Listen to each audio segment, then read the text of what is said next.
Good morning, members of the press.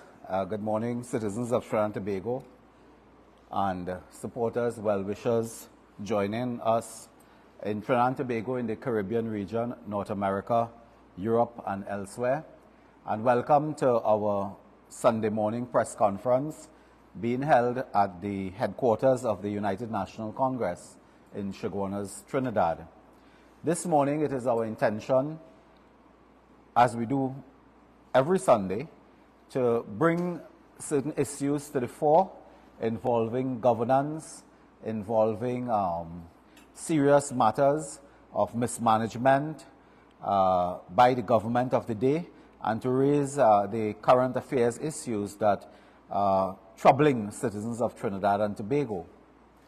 We would like to begin by indicating that, as we are aware as citizens of Trinidad and Tobago, all is not well. There are several challenges that we face in the national community today. In the last few days, if one reflects, we have had another horrific week of crime, of murder, of mayhem. Just a couple of days ago, I believe, a bullet-ridden body of a father had to be in front of a child, a 2-year-old child, I believe, in Lachus Road, Pinal, where a father sacrificed his life in a most gruesome killing to protect a 2-year-old child.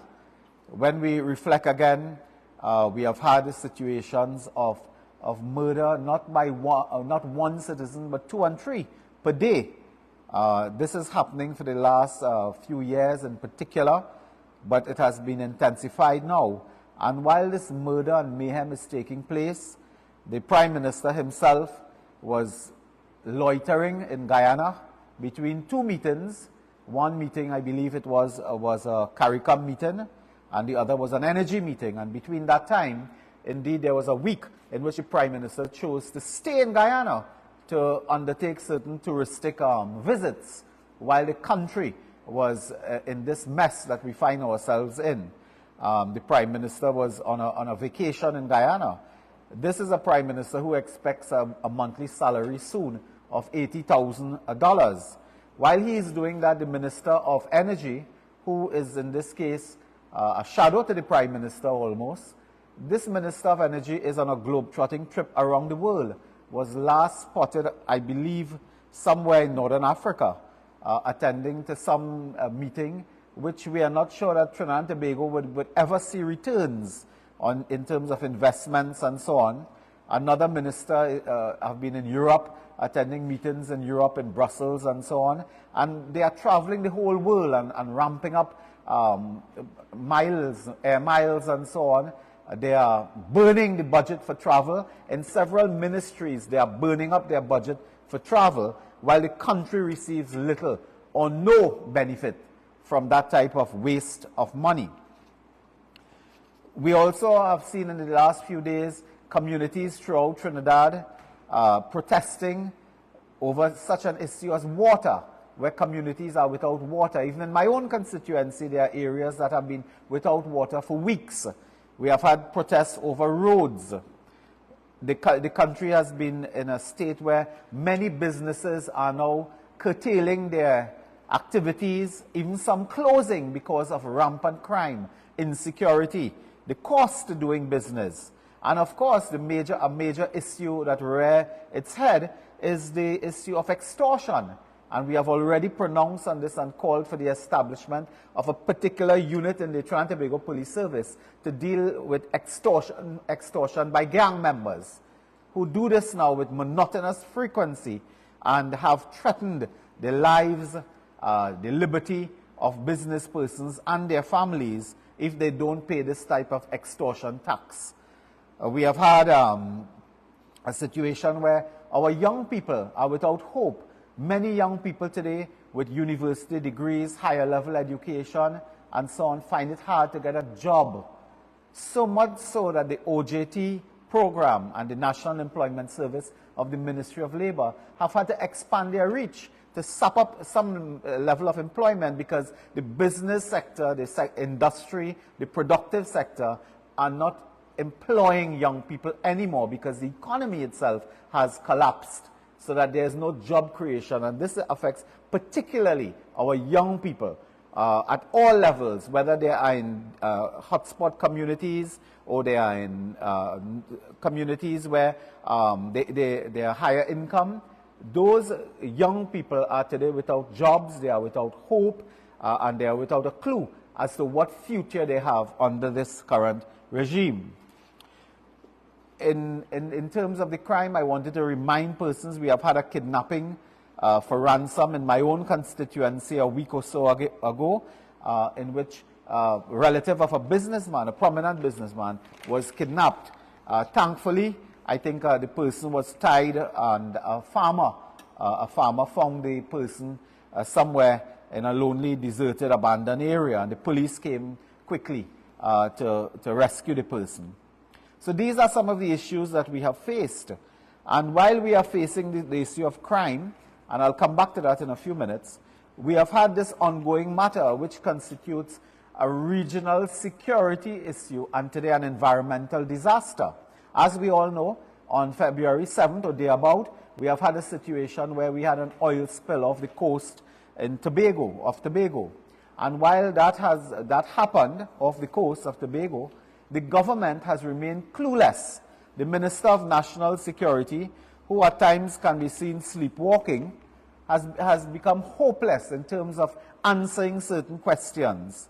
We all know that this constitutes an act of environmental terrorism. It has affected not only Tobago, where we have seen the pictures and the images, but the oil spill has been going now to Grenada, to Bonaire, threatening Aruba. The Dutch, I believe the Dutch army and military personnel visited Bonaire and other places in the Dutch Caribbean to bring relief in that area. So it is a Caribbean-wide environmental disaster and an act of environmental terrorism. Today, brothers and sisters of the press, we had to depend on a newspaper today, I believe it's the Sunday Guardian, to see oil spill secrets, in which there is something of an expose, very lengthy indeed, which brings together two investigative arms of journalism, one the Guardian Media and one, I believe, Bellingcat from the European territory, I believe is the Netherlands.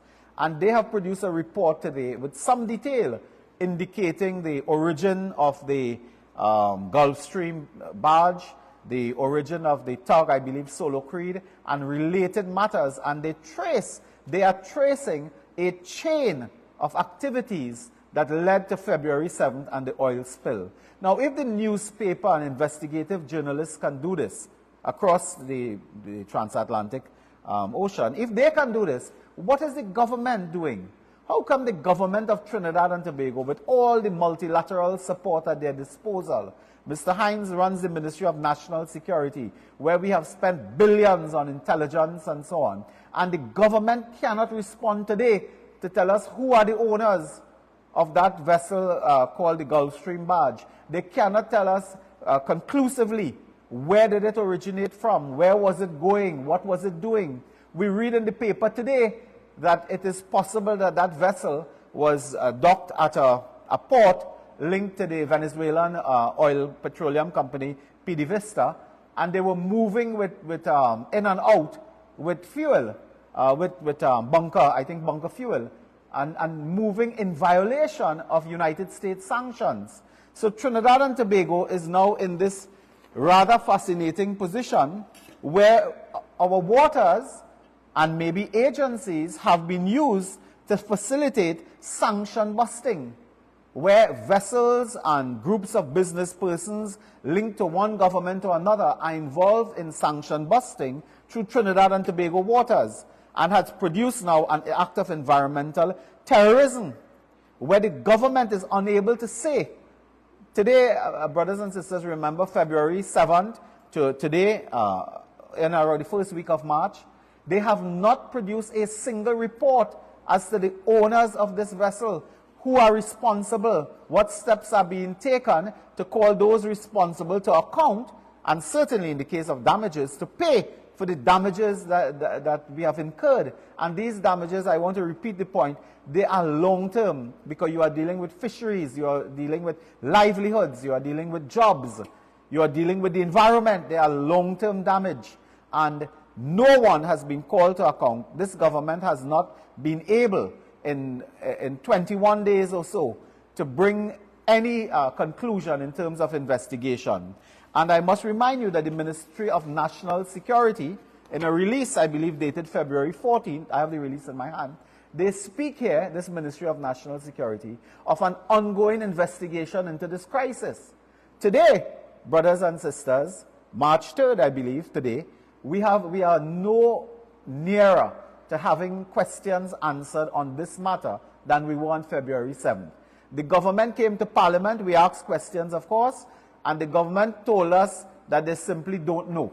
They said they will be upfront with us, they know nothing. That was their answer then, and we suspect that is their answer today.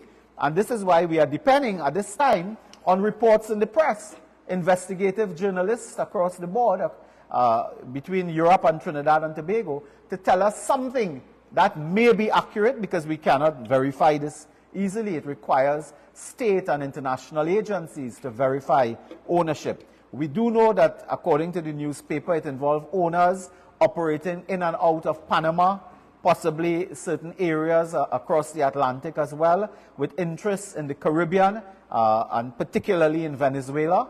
So we have had this crisis, and today we call for a full criminal forensic investigation to trace the digital footprints of this environmental act of terrorism and sanction busting. We must have an account, an investigation that is multi-divisional, multi-agency, and cross-border to ensure that questions are answered. It is not enough to be told that 420 gallons of oil and water mix have been vacuumed from the ocean, much more to be dealt with. 420,000 gallons of oil water have been vacuumed so far. And this is a serious threat to tourism in the Caribbean, the lifeblood of the Caribbean economies generally. The lifeblood is tourism. And when certain islands are affected this way, there are long-term problems. There are long-term economic, social, and environmental problems to emerge, and the Trinidad and Tobago government has appeared clueless. In fact, many citizens will understand, to get basic information on this oil spill, we had to read United States newspapers, European journals to get answers. We couldn't read Trinidad and Tobago news because the government did not know what was happening. So that is the oil spill matter. Returning to the issue of crime, over the last couple of days, we have had several major issues that I wanted to touch. And incidentally, it is our information that a United States official will be visiting Trinidad and Tobago this week. I believe is the United States Deputy Assistant Secretary for Security Agreements, along with other officials from their foreign policy advisory team and so on, will be visiting Trinidad and Tobago in the coming days. And one wonders whether the Prime Minister will be here at all, because this is the Prime Minister. When he came back from a vacation from Guyana, he said he was coming back to Trinidad to go on an official vacation. And when he's coming back from that official vacation, I think he will return for an official medical. So we are not sure to see this Prime Minister around until about May, June, in that time of the year, in the holiday period. So, in fact, he may come back to Trinidad in the holiday period. So, officials of the United States are coming this week, and they are very concerned, we are told, with the issue of the TTPS and vetting TTPS officers who work and interface with the elite United States security agencies. There are critical issues to be raised. One wonders whether the head of national security himself will be here. Could I also indicate to you that in the newspapers today, there's this issue of the Border Protection Agency. I took note of it. I have been in touch with several persons. In fact, the political leader, the Honorable Kamla Prasad-Bisesa, saw this, and we spoke at length on this matter, and was very concerned, and I share the concern raised by Mrs. Prasad-Bisesa and others as well, that the Joint Select Committee, of which I'm a member, I want to indicate, recommends Border Security Agency and so on to intervene now to deal with illegal firearms. And there's a reason why members of the United National Congress on that Joint Select Committee, while we do participate with vigor we do participate with the interest and passion required, we refuse at times, not all the time, we refuse to sign certain reports. And this report, I believe, has not been signed off by myself or the other member of the National Security JSC. Now, I'm saying this because while we are getting the reports in the press that the JSC recommends Border Security Agency, and I believe some criminologists and so on are chipping in to say that's a good idea, I remind this country in October 2015, weeks after the PNM formed a government in this country, I believe September 7th, weeks after Edmund Dillon is on record in the TTT news, I believe, in the newspaper, delivering a speech, and Edmund Dillon is saying that the government is committed to a border security agency that will interface and integrate all border control systems and law enforcement. This is October 2015. 9 years later, they have done nothing. Absolutely nothing has happened. But today, you hear of Border Security Agency and people jumping up, excited, jumping up and waving flag. Good idea, good idea. That was an idea from 2015, and we indicated that. We indicated that 9 years they have done nothing on that matter. What do you expect? If they couldn't do something in 9 years, what they will do something in 9 months? They can't. They are incapable and incompetent. So none of us on this side are excited about this creation of Border Security Agency, which was promised by Mr. Dillon in October 2015, and nothing has happened, and nothing will happen. While that is happening, 5 fishermen have gone missing, and off, I believe, Cedros. The Minister of National Security knows nothing, says nothing, and does nothing. And he's very consistent in that. He says nothing, he knows nothing, and he does nothing. He says, well, the Coast Guard looking. But the Coast Guard, it is reported in the newspapers, the Coast Guard told the family that their vessels are not working. And on that note, I believe the Trinidad and Tobago Coast Guard should appear before a Joint Select Committee on National Security now to account for their assets. How much are functional? How much are not functional? Because we believe that there are serious critical problems with the Coast Guard as it relates to maintenance of the existing vessels and having the human resources, the manpower, to actually manage those vessels and have them functioning at optimal capacity. This is a very serious issue because we are always being told you have 6 Damian vessel, you have Austral vessel, you have this vessel. In fact, the ordinary citizen is lost when you talk about how much vessel the Coast Guard have, but how much are actually functioning? We don't know. And when situations like this happen, we are told that the hunters must put $600 gas in a boat and go out in the sea to look for fishermen. The Coast Guard, so what the Coast Guard is doing, what are they really doing? And they must now account to the national community by way of a Joint Select Committee intervention. And a very bizarre matter developed in the last few days. I believe it was Thursday, the 29th of February, where there's a report in the newspaper, I believe in one of the newspapers, had a report that spoke to this issue of a graveyard of bones discovered at Sealots. Off Sealots, and it was reported on Saturday the 2nd, but it is the February 29th, a gruesome discovery was made. After lawmen acted on information, journey a quarter of a mile into the swamp which runs along the Gulf of Paria at a place called commonly Dog Island, which is located off Production Drive, Sealots. And having gone through marshland and horrible conditions and so on, the party of officers discovered a macabre scene of human bones across the mangrove. Now, this is something you watch in the American TV series called Bones, where you sometimes see in thriller movies, they discover a makeshift graveyard behind someone's house who killing people for 40 years or something like that. This is reality. When I saw this, I assumed it was fake. And then on inquiry from the police themselves, I understand there is some truth in it. And they have discovered bones across the mangrove. They found the remains of a body hanging from a tree. And if you don't have a good stomach or heart, or you just had breakfast, I ask you to turn away from the camera now. Because I actually have in my possession this gruesome photograph, which some of you may not want to see, but I will show it for those who are interested. This really is a photograph of the body found hanging from a tree in the mangrove. This really looks like a scene from these American horror thrillers that we are accustomed to when we were growing up. This is Trinidad and Tobago, and we are told by the police that when they found the decomposing body, they had a gunshot in the head. It showed that the person was shot in the head, and some police intelligence are suggesting that they were actually shot in the head while they were hanging and still alive. This is gruesome. This is brutal. This is horrific. This is Trinidad and Tobago.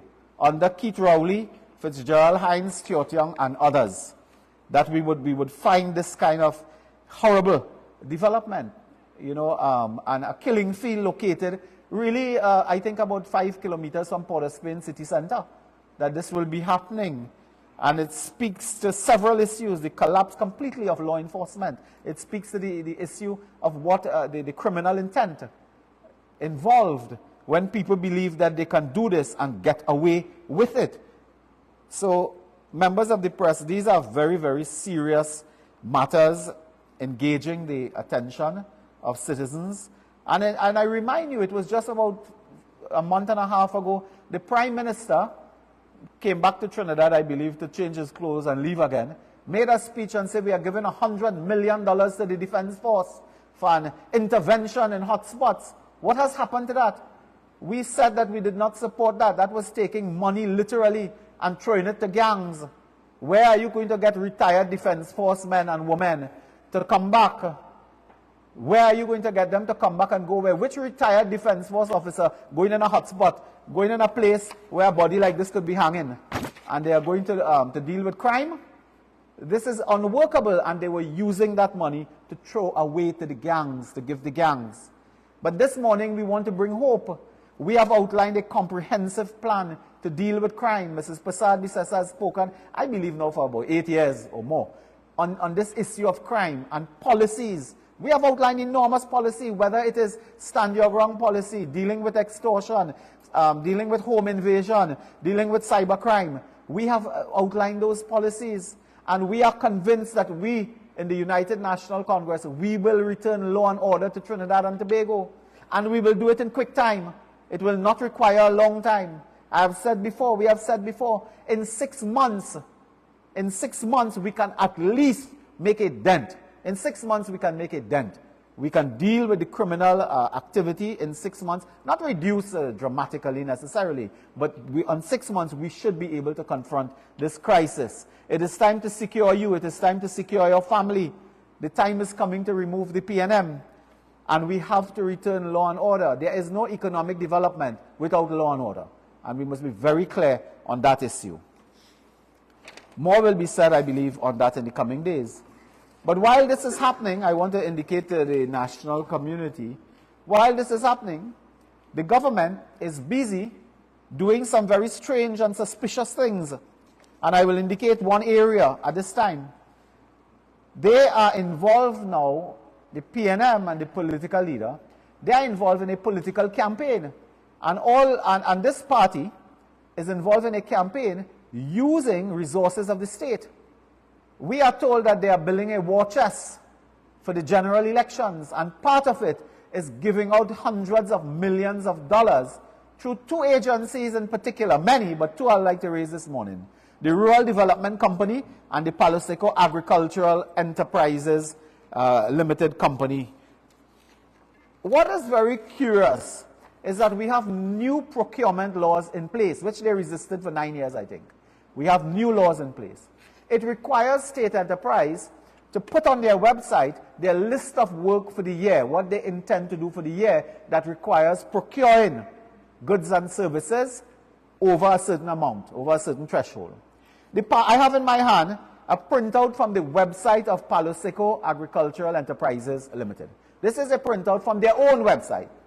This speaks of everything that they are going to procure for this year, including auditor services, supply of computer equipment, delivery of office furniture, software systems, planning systems, infrastructure projects for and on behalf of the Ministry of Agriculture in various areas, and so on. You know, this speaks nothing to roads, to drainage. Absolutely nothing to roads and drainage.